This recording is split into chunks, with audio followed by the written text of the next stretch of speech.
Podcast, hosted by Leadership Books. In just moments, our host, Michael Stickler, will be joining us with a very special guest. Before we get started, I would like to introduce you to Michael. He's a 4-time best-selling author, philanthropist, publisher, and highly sought-after conference speaker. His passion is to see life-changing books find their audience. Books that will change your life, change your business, and change your soul. And he specializes in helping authors and business owners achieve publishing success. Won't you please welcome Michael Stickler? Hi, well, thank you, Ron, for the great introduction. Yes, I'm Mike Stickler, and I have another incredible author here. Ken is an author of 8 books. The one we're going to talk about today is Discover Your Dream Career, using passion, creativity, thought leading, and fun to attain a work life you really, really want.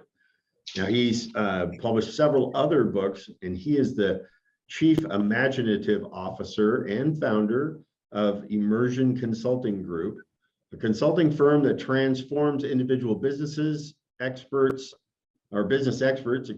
companies, executives, law firms, and professional service firms into thought leaders. He has guided well over 450 client thought leaders towards publication of books, articles, speaking opportunities, and a whole lot more. He's a certified management consultant and has founded CareerSpace, a creativity-based career renewal process, has served over 10,000 professionals. This guy's got quite a career, Ken. Boy. Ken also speaks regularly at national and regional business events, including ongoing appearances with the CEO Club of Greater Boston, Harvard University Extension School, of course, the National Speakers Association, the Concord Festival of Authors, and the Institute of Management Consultants, just to name some of them. Ken's been on every kind of publication you can imagine: the New York Times, Fortune Magazine, Newsweek, Financial Times, Investors, Business Daily, NPR, CBS, and it goes on. Ken resides in Concord, Massachusetts. He also serves as pro bono president of the Thoreau Farm Trust, the birthplace of Henry David Thoreau. What an author's dream interview right here, Ken. I welcome you to the Compendium Podcast. Well, thank you. I just want to correct one thing that you said in terms of your pronunciation. Okay. You're obviously not from this particular area. Otherwise, you would know it's not Concord, although that's how you say that word. It's Concord. Concord. Well, right outside of Boston. And I would have never known. You're absolutely right. Being from the West, I wouldn't have known that. We're somewhat possessive over the way we say Nevada. Many people will say Nevada, and we'll promptly correct them. So I understand. Right. So Ken, tell us a little bit about your book, the big idea, why did you write this book? Well, it's always been something in my life that I knew about in terms of the way I conducted my life. I could tell various stories from, let's say, high school, for example, when there was the school committee of my hometown, which is here in Massachusetts, Marlborough, Massachusetts, had decided it was going to change the name of the high school from Marlborough High School to something else, and I didn't know anything about it. And I looked in the newspaper one day and saw that the school committee had passed the ruling that they were going to do this, and I just said, no way, I don't know, that's not going to happen. And I went into school that day, and I had a big legal pad, and I started passing it around and asking kids to sign a petition, which they did. Inside of a half a day, had 300 names, and long story short, within a month, the school committee changed its ruling, reversed itself, and kept the name of Marlborough High School. I also got a lot of publicity that I didn't particularly expect during that month, such that it told me that one of the things one can do in life is it can create a following pretty quickly if you follow your I'm going to call it passion. I don't know if it was a passion exactly, although it was sort of a moment that was I was passionate about something. Hmm. And you go fast forward to when I started this program, Careerscape, and then eventually it evolved into the book form. Right. And it's all about passion. And that's why, we're talking about in the cover, discover your dream career. When I say, by the way, dream career, I don't mean perfect, I don't mean perfection, but I mean basically fulfilling a goal, fulfilling a dream. And I've just been that way all my life. So that's it became a time in my life when I wanted to do something like this for people and create that kind of business. I did, and as you read in the bio, over 10,000 people have come to us in various programs that we've had. So define a dream career? What does that mean? So it means a career that is something that you really care about, and it's meaningful to you. It's enjoyable.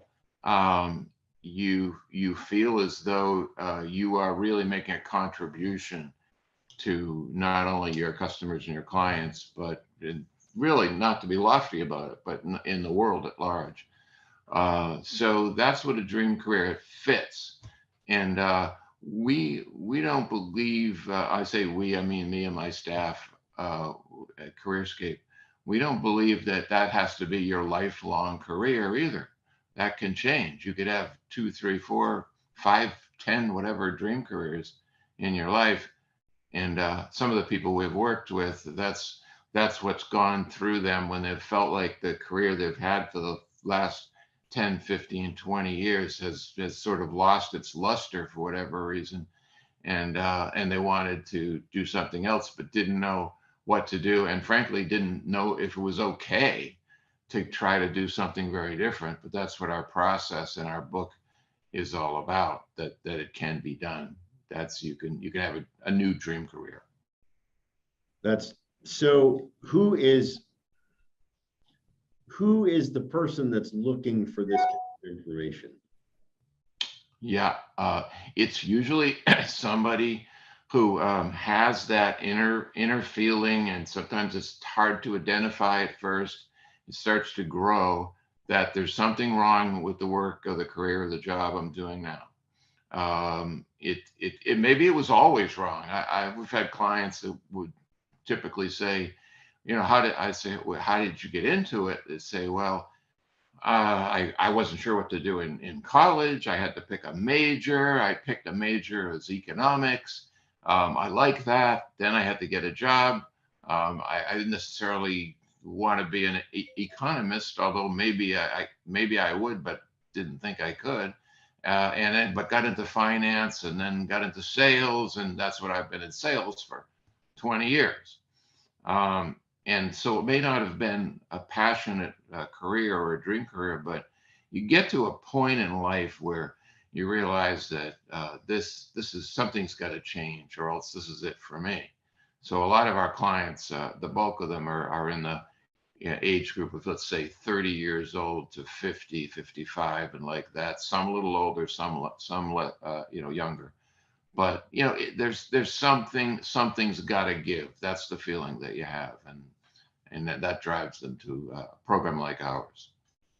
Yeah, it's interesting. About 6 months ago, maybe a little bit more, I was on the plane and I was next to a guy who's a doctor, urologist, and I had asked him, about his practice and whatnot. And he goes, I don't practice medicine. I actually do some consulting and some things to help doctors understand how to do the business side of their practice. And I thought, that's odd. You study medicine, you go through all of this, and then you go and you become a business consultant. I mean, Yeah. really? And Yeah. and he said, I just came to the conclusion, and he was about, I'd say he's in his mid-50s. He goes, I just came to the conclusion I didn't really want to practice medicine. It wasn't really quite what I thought. I also have a dear friend that's a lawyer. She says the same thing. She goes, I went to law school because I was a single mom and I wanted to figure out a way to make a good living. And I thought lawyers made a good living. So I went into law. and Yeah. it's not quite what she thought it was. Yeah, I think lawyers in particular that have that happening to them. You know, you grow up watching whether it's Perry Mason in the 50s or 60s or whatever, or some show like that, and they get into it, and it's all paperwork and administrative, and Yeah. it's not, you know, drama in the courtroom or whatever. So we actually have a client who had been a lawyer for maybe 30 years and a successful lawyer, and you could never guess what he secretly wanted to do with his time in his life, and that is that he was fascinated by weaving. You know, this is a male. This is Okay. a loom and all that. That's what he did in the part time. He loved weaving, whether it's sweaters or scarves or whatever. Sure. And he decided, it's our fault. He decided, went through our process and decided he would quit the law, and he would move to Vermont, from Massachusetts to Vermont, and he got a house up there, and he set up a business as a weaver, and he's been doing that for over 10 years now. So that's what can happen, and he's happier. That's the important thing. Yeah, I guess I'm kind of the same kind of guy. You may not know this, but I studied agriculture in college. I got into my really my mid 20s, and I came to the realization agriculture is a very hard way to make a living. Mhm. There's Mhm. a tremendous amount of risk, and it takes a lot of dollars. And there's an old saying in agriculture: you make it by the womb or by the tomb. Either you're born into it or you die making it, one or the other. Yeah. And I just Wow. realized, my entrepreneurial side was something that was much more of interest to me. So I kept the agriculture as a distraction, something to do for fun, but I made a living in another way. So are these the kind of people that we're talking about that need your book? They're the sort of, really, it could be, it's difficult to say what a profile is, because it could be anyone. The way I just described it was to say something inside you is growing, Right. and something's discomforting, and it's very often confusing to people as to whether or not they would ever could be accepted in another area or not. And the lawyer has to be, he had to feel good about the idea of giving up the law and becoming a waiver. I mean, what's Right. the reaction going to be of people, Right. But Right. it gets to a point where it's really important. I'll tell you my own personal thing as well is that I remember having job. I've been an entrepreneur now for probably 35 years of my life or so, and but I was like anyone else. I had a job or two or three in my 20s, but I always remember one of the later jobs that I had. I'd be in the office that I had, and I would feel like my mind was always thinking about things that I could create or do or whatever, and out beyond those walls, something about the walls of the office represented that I shouldn't be here. I was too restless, Right. and it still took a few years to realize that meant that I was at heart an entrepreneur. And I'll tell you, with the careerscape work and the people who read the book, they sometimes they don't decide to make a change. Sometimes you go through a process and you realize maybe I can make this kind of a change or that change in the context of, for example, the law, and that would work. But there are really two types of people, I believe, in the work world. One is people who are employees and should be, and two are entrepreneurs. And then, everything else, is under those two umbrellas. So you're going to find out when you go through a process of self-examination which of those you are, and either one is acceptable. But it's very much a personal transformation process you have to go through, and that's what the book is all about: how to do it without coming to us directly. So what inside the book, what are some of the nuggets they're going to take home that that's going to help Right. them through this process, this decision. Right. So you can kind of read between the lines of what I'm saying here in terms of how you resolve the let's call it inner discomfort of what you're doing for work. And what we came down with when we started to formulate our careerscape process was uh,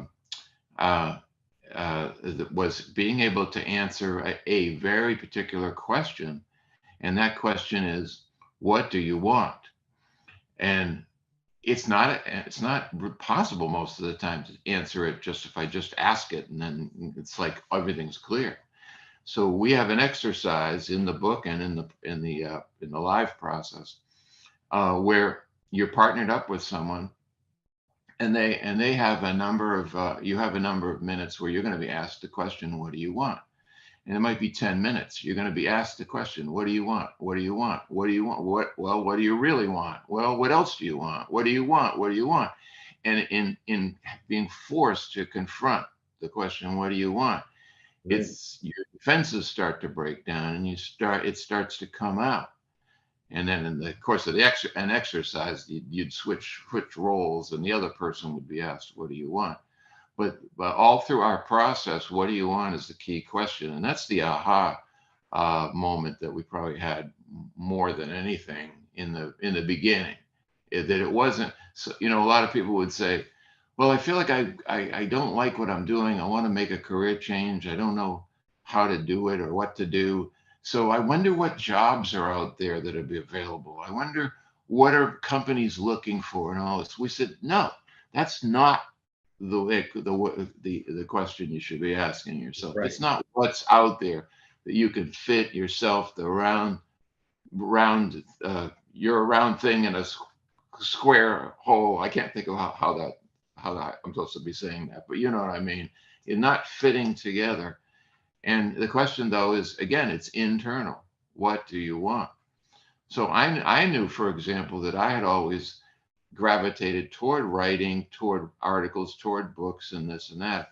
So when I moved into entrepreneurialism in my first phase, it was to be a writer and to be a freelance writer. And I did do that, and I did achieve that. And that felt like the right thing to do.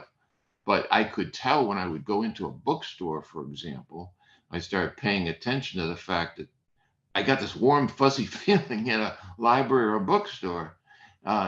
Didn't feel that way if I went into like an office building or something. Right. Right.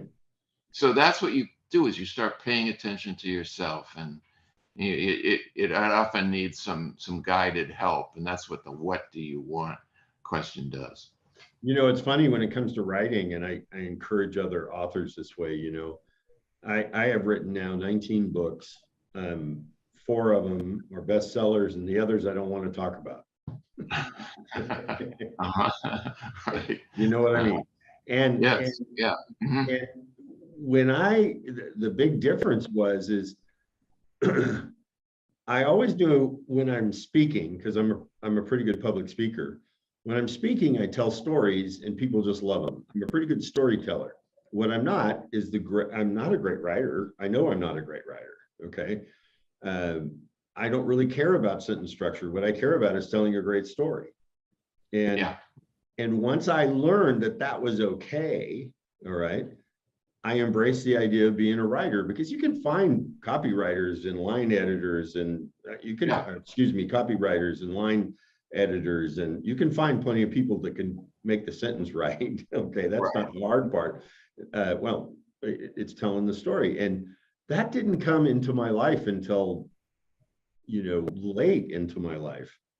Mhm. So this little tool of yours, your book, I can see where if I'd had it, it would have made such a difference in helping me understand that being an author isn't what I thought it was. Right. But see that you're what happened to you is what I was alluding to before, and Right. that some people, they don't necessarily change their whole thing. But take a writer, for example. Um, I gravitate toward writing books. I haven't read. Me too. Yeah, So I love the process actually of writing books. And when I even with the entrepreneurial ventures that I'm engaged in now, such as CareerScape, um, there's a part of me every day that's thinking I'd rather be just working on a book. Me too. So that's me. Now I'm going to tell you that my daughter, who is in her 20s right now, and I did not push her in this direction or try to influence her, but she is a professional freelance writer. Right. And she's living in New York and she's doing really well. But that's different for her. She loves to write feature articles, creative articles that are not news articles, not news reports, not a daily newspaper or anything, Right. and not books. She's in another category, and that works for her. And so it's where do you fit in is important. And by the way, Mike, the important thing that you probably learned and I'm sure know is that every writer, I don't care how incredible they were, go back to Hemingway or something like that, every writer needs an editor. Oh, Everyone needs yeah, an there's editor. no doubt. Every writer. A good one. Yeah, a good one. Exactly. Yeah. No, and I really, I'm really resonating what you're sharing with me, because it's really kind of a journey. I'm with you. I introduce myself, though I'm a publisher of an ongoing publishing firm, a fast-growing publishing firm. I introduce myself as an author because that's who I identify myself as. Mm-hmm. Yeah. You know, Right. it's the thing that I will do. I foresee not being in the driver's seat of leadership books someday, but not. I will write as long as I'm physically able to, physically and mentally able to, because I see myself as an author. And that goes back to what you were saying about what do you want? What do you want? What do you want? What do you want? What do you want? What do you want? Right. It really kind of becomes your identity, part of your identity, not your whole identity, but you're part of your identity, of who you are, how you introduce yourself, how you see yourself. And then the reality also, and it's kind of what you're saying, the reality of also recognizing who you are in that space. Who are you in that space? And what you like to do, how you like to write, as an author, or whether you're a television producer, or like your daughter, as a professional writer, or heck, out here in the West, cowboys that I know, they have a complete identity in what they do and their passion, and they study it and everything about it. It's because what they want. It doesn't pay real well, but it's a life. And right. Yeah, I mean that's how a dream career works too. It may not pay very well, but you mentioned in the bio that I'm the president of the board of directors at Thoreau Farm, which is the birthplace of Henry David Thoreau. And people may not know a lot about him, but one thing most everybody probably has heard is that he once lived in a cabin for a couple of years at Walden Pond, and he wrote his book Walden there. Right. He was not a super successful writer in his lifetime. His books did not necessarily sell, including Walden, which of course 150 or more years later sells like 1 million books a year. Right. But at his point in time, he wasn't, and he did things like he was a surveyor and he was a carpenter and things like this to make some money. But that was his dream career, was the writing. So all his life, he was constantly writing, taking notes on things, different, a few books, but mostly essays and things like that. So, he wasn't making money out of it. But that's the thing. That's not necessarily the ideal ingredient in what makes a dream career for someone. Yeah, absolutely. So tell the audience, this has been just a great conversation, Ken. Just really relaxing. Well, I got a couple more hours if you want. Yeah, I don't think our listeners do. That's the problem. But we might have you back for some more conversation like this. Sure. Tell me. how can people connect with you for consulting? Connect, of course, we want to get your book, and audience, of course, you can get his book right here. It's linked on a link right below us here. But tell them a little bit more about how to connect with you in a broader sense if they like what they hear. And, Well, what we've been talking about today also evolved into a different business that I have now, which is sort of companion, and that is that I actually help people get published, whether it's a book they want to get published or they want to get articles or whatever.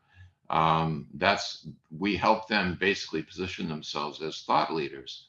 And in the book, I have a chapter on how thought leading can help you in your career search or job search and things like that. A lot of people wouldn't think about. But that company is different. It's named Emerson Consulting Group, and the website is thoughtleading.com. That's thought leading ing and rather than thoughtleadership.com. And people can go there and see what I do there. If they're interested in the careerscape process, the book is right now the best way to do that. So that's what they should do. But either way, with businesses, I found that the principles that we've been talking about work also if you're in business and you're looking for ways to be more successful in your business.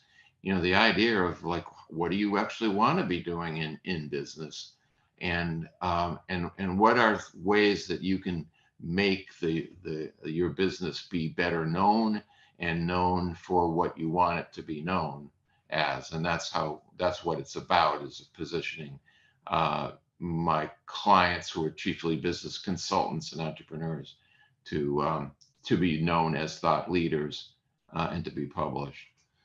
So, and if that doesn't work out for them, then they have my book, Discover Your Dream Career, so they can change their career. That's right.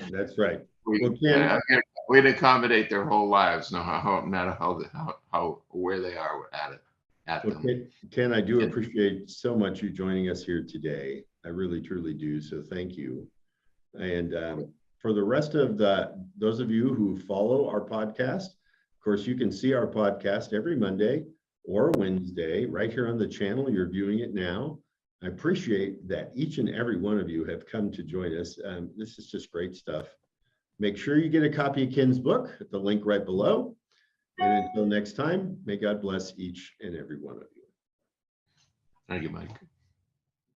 Thank you for joining us for today's broadcast. I do hope you enjoyed it as much as I did. And be sure to visit us online at leadershipbooks.store. There you'll find the works of some of the finest thought leaders today. And be sure to tune in here each week to gain even deeper insights from one of those leaders on the Compendium Podcast.